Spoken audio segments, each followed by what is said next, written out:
Now it's time for the elephant in the room. Here is another provocation. How about business leaders are conditioned to play victims? And it isn't surprising, as we all are. Just look at it. Safetyism, therapism, narcissism, responsibility aversion, mental health and trauma industrial complexes, wellness syndrome, and parenting styles that, for whatever reasons, don't care about introducing children to discipline and responsibility. Yes, okay, there is that fundamental attribution error bias we talked about in the previous video. But there is also radical responsibility that is, oh my god, so much out of fashion and so scary. It's actually fascinating how much people are afraid of it. I had a conversation with a client the other day. They were literally paralyzed for months not to take responsibility for the choice they were facing. Welcome to the Unbound Mind, where personal freedom is the highest value and a way of being. Since you likely have no time to watch a talking head of mine while fighting through a to-do list, well, I usually don't, let's switch to deep focus mode. You don't have to stare at my face, while I don't have to worry about you staring. It's a win-win. You keep doing whatever you do, and I'll keep talking, and let's dive in. Unbound Mind. So, responsibility. While researching materials for my dissertation, I was conducting a comparative analysis of Eastern and Western psychology. Avoiding going into details, as simply it isn't the topic of the session, among other reasons behind our stress, struggle, and suffering, the locus of responsibility plays a crucial role. So, how does it go? Eastern psychology says that suffering comes from the ego trying to impose its will on reality. And if you want to know how it manifests, follow this channel. It's actually ego dedicated. The Western view is that suffering comes from cruelty and inadequacy of the external world and circumstances and forces like genetics, environment, actions of other people, anything and everything else, but not you. Your contribution to your own suffering is zero. How very convenient. To feel better, Eastern psychology suggests that we need to change how we relate to whatever's happening. While Western psychology suggests that we fix what's wrong in our environment or brain or the past. To start with, fixing the environment, the past, or the future is beyond our control. It's not even worth trying. Fixing what's happening in the brain, well, it can be done through meds. In the mind, through therapy. And this is where the Western approach gets a bit closer to the Eastern, well, depending on what exactly you are fixing. So, Eastern psychology grants you radical responsibility. You create your own suffering through your own responses, and as such, you have full control and power over your own experience. You are a master of it. While in the West, more often, you will hear that you are a victim of circumstances beyond your control who needs help. It's damaging, disempowering, and an all-allowing stance that will endorse whatever shit you're doing to yourself and others. As simply, it isn't your fault. You are a victim, and as such, you are blameless. And yes, this narrative plays a lead tune in the trauma industry, but unfortunately, it doesn't end there. Actually, it's everywhere in our thinking, and business isn't an exception. Just listen to how business leaders describe their struggles. First, with the market. We're in a tough economic climate. The market is too saturated. Our competitors are undercutting us. Then, workforce. You just can't find good people anymore. The talent pool is so shallow right now. Staff turnover is out of control. Then referencing external events and circumstances. We were on track until this hit. It's a VUCA world out there. By the way, there is an episode on this channel that explains how business leaders create and fuel VUCA. Check out the one about quarterly capitalism and be ready to get surprised. Our hands are tied by these new regulations. Or referring to internal departments and people. Sales isn't bringing in enough leads. I'm a visionary. My team just isn't executing on my ideas. My team needs me to tell them what to do for everything. It's so convenient, isn't it? You are perfectly competent and well-intentioned. Well, say hello to self-serving bias from the previous episode. Your business exists somewhere out there as a separate entity being undermined by incompetent employees, unreasonable customers, unfair competitors, and an unforgiving economy. So you work harder to gain control and compensate for everyone else's shortcomings. In the meantime, earning yourself stress, sleepless nights, and the Martyr Complex. The latter comes with wearing a hero badge while drowning in problems you didn't create. You remember? Everything and everybody else, not you. Basically, you get to stay stuck while feeling morally superior about it. I guess I'm not too far from reality, am I? So, all that we discussed gives birth to most our business problems. And if you don't want to attribute them to leader thinking, then please let me know in the comments why we need leaders then. If they don't think, what's the point in tolerating them and paying them high salaries?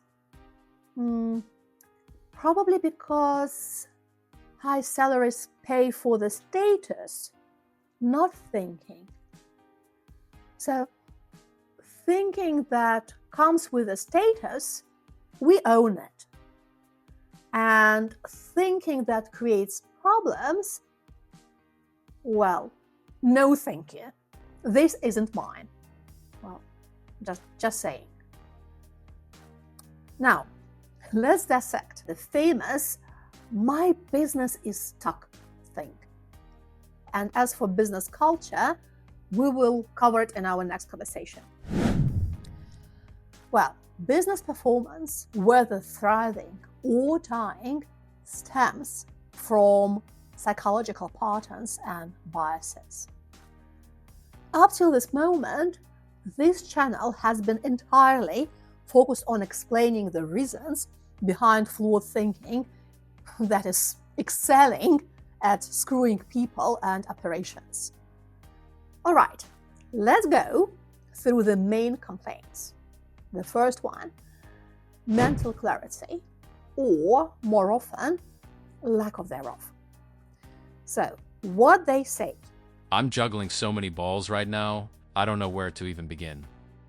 I'm just exhausted. My brain feels fried at the end of every day.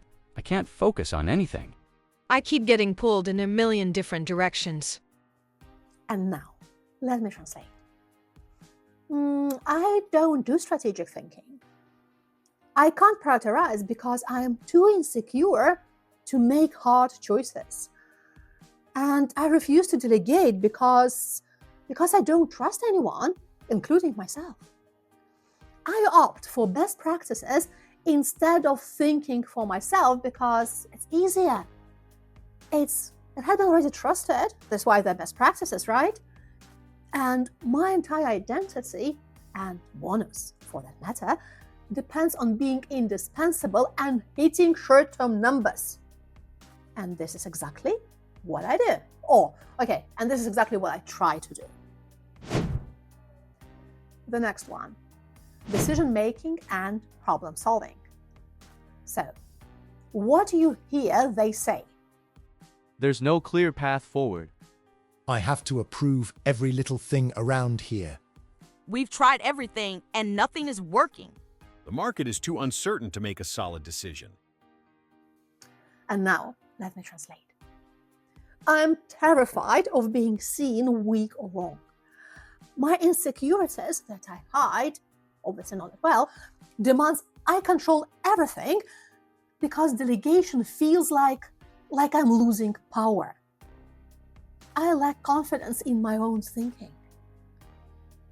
I keep solving problems instead of root causes, and then I act surprised when the same problems resurface. Exactly, why would they? I make decisions from my biases, and I'm actually frustrated that they don't work. The next one. Adaptability and agility. So, what they often say. The market is changing too fast. We can't keep up. It takes forever to get a decision made here. My team is resistant to change. We can't afford to pivot right now. And now, here is your translation. I have no strategic framework for handling uncertainty, so I create bureaucracy to feel in control. I'm so scared of the unknown. It's terrifying. I build a culture of fear and mistrust where people are afraid to act without permission, well, because it's just easier to manage and because it's flattering. I'm so terrified of losing control, so I'd rather move slowly than risk being wrong quickly. I have a rigid, internally focused mindset and no confidence whatsoever. Well, the latter they probably don't say, as it implies having self-awareness, and it's already a challenge on itself. And this is exactly how organizational rot spreads. One psychologically unexamined decision at a time. The leader's internal chaos becomes the company's operational reality. Their fear becomes the team's paralysis. Their insecurity becomes the culture's dysfunction. And their biases turn into organizational ones. This is when individual biases become embedded and amplified with the systems, processes, and culture of a company. Do you remember, in part 1, I was talking about how a company culture changes in a switch of a button when a new leader takes over? Well, and this is how it works.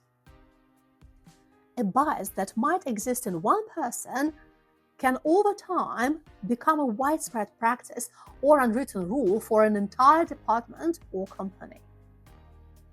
While hiring practices, groupthink, performance metrics, and freedom in decision-making usually are the first one to take hit.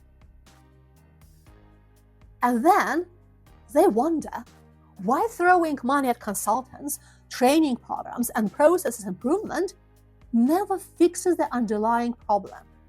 Exactly. Go figure. And if you think this applies only to inexperienced founders with lower tier business education, or none, alas, you are either wrong or naive. Well, pick one. Even the best MBA programs don't teach self-awareness, psychological insight, or essential cognitive skills. You know, like creative thinking, critical thinking, strategic thinking, adaptive systems, first principle. There are plenty, and we don't even know they exist. Because the priority is maximizing profit, not fostering sustainable business environments. We desperately want freedom from stress and struggle that keeps us stuck. But oh my God, we're so terrified of examining our own role in creating it. As said, personal responsibility has become unfashionable. It's not taught in families, not modeled in society, and certainly not encouraged in business. Why having it when blame is conveniently attributed externally Or when society warns you about it, you know, all those. Offenders will be asked to leave. Or, this coffee is hot.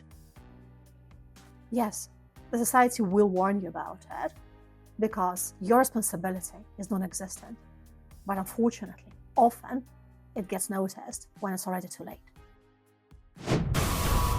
Unbound mind. This is already the 5th episode that we dedicate to what's happening in leaders' heads, irrelevant to the level of pathology. But there is no such discipline as business owner or leader psychology. Exactly. Why would there be one? Just think about that. We have sports psychology, child psychology, criminal psychology, but nothing specifically addressing the psychological patterns that drive business decisions, create organizational cultures, and impact thousands of employees daily. Yeah, the same actually applies to the child psychology, when we're set to fix a broken child screwed by their parents. And there's no parent psychology, right? Who freaking cares? Rings a bell? Besides, typically, parents raise future leaders. Just a thought. So why don't we have it? Because we hold this idealistic view that parents and business leaders are somehow naturally born, well, lucky us. Because functioning equals health, and only the desire for mental self-care indicates that there's something wrong with you. If you don't want to get better, it means there's nothing wrong with you. The logic is flawless. Also, because, as mentioned earlier, status is often immune to punishment. And also because it would threaten the entire ecosystem of blame shifting that keeps consultants, coaches, therapists, and gurus in business. Instead, we get what sells. Solutions that blame employees, stress management tactics that treat symptoms, and best practice frameworks that ignore the strategy driving their implementation. And this is something we will address in the final episode of the series. Be ready for absurd at its best. You see, the leader's internal chaos becomes the company's operational reality, leading to millions spent on fixing symptoms. So in our final episode, we will pull back the curtain on the absurd ecosystem of consultants, coaches, and HR initiatives that profit by avoiding the actual source of the problem.